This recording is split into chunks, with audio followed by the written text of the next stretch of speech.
ریاست جب میں نام ریاست کا لیتا ہوں تو پھر ریاست میں وہ تمام ادارے آ جاتے ہیں.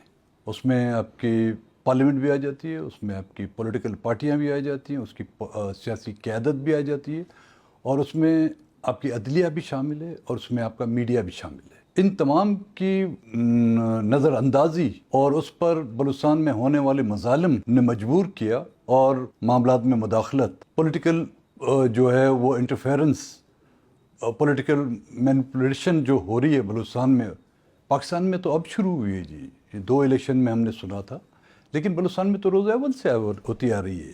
آپ کو لگتا ہے کہ آپ لوگوں کے جو وجہ سے ایک ویکیوم کریٹ ہوا ہے, جو آپ نے خود ابھی ایڈمٹ کیا کہ آپ نہیں کر پا رہے, اس کی وجہ سے کیا وہ جگہ اب ملیٹنٹس لے رہے ہیں؟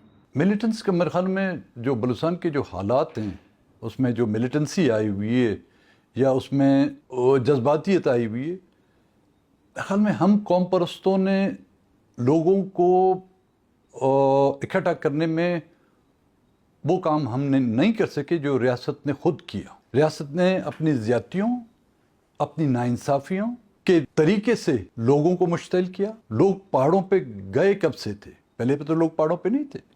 یہاں پر 3 انسرجنسیاں جی ہوئی ہیں. ایک ایوب خان کے دور میں عام معافی کا اعلان کیا گیا, لوگ آئے, انہوں نے مین ایکسٹریم پولیٹکس میں, وہ جو لوگ پہاڑوں پہ تھے انہوں نے مین ایکسٹریم پولیٹکس میں حصہ لے کر 1970 کے الیکشن میں انہوں نے کامیابی حاصل کی, اور جس کی بدولت آپ کی پہلی بلوچستان کی حکومت تشکیل دی گئی.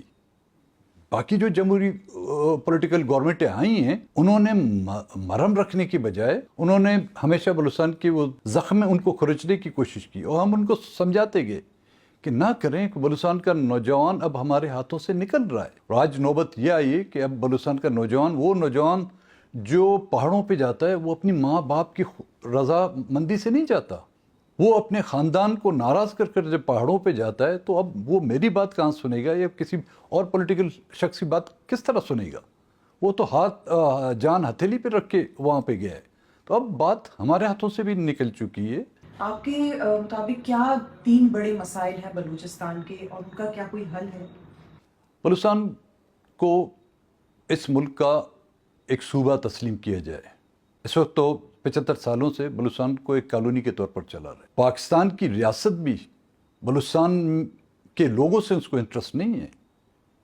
ان کو بلوچستان کے وسائل, چاہے اس میں سوئی گیس ہو, چاہے اس میں ریکوڈیک ہو, چاہے اس میں سندک ہو, یا بلوچستان کا سائل جس کی بنیاد بنا کر انہیں سی پیک لائے, اور اس سی پیک سے بلوچستان کو کیا فائدہ ہوا, تو بلوچستان کو کالونی نہیں سمجھا جاتا.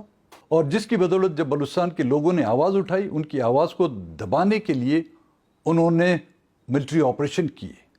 اور آج جو یہ ملیٹنسی اس روج پر پہنچ چکی ہے, یہ ملیٹنسی ان فوجی آپریشن کا نتیجہ ہے جو ہم بھگت رہے ہیں.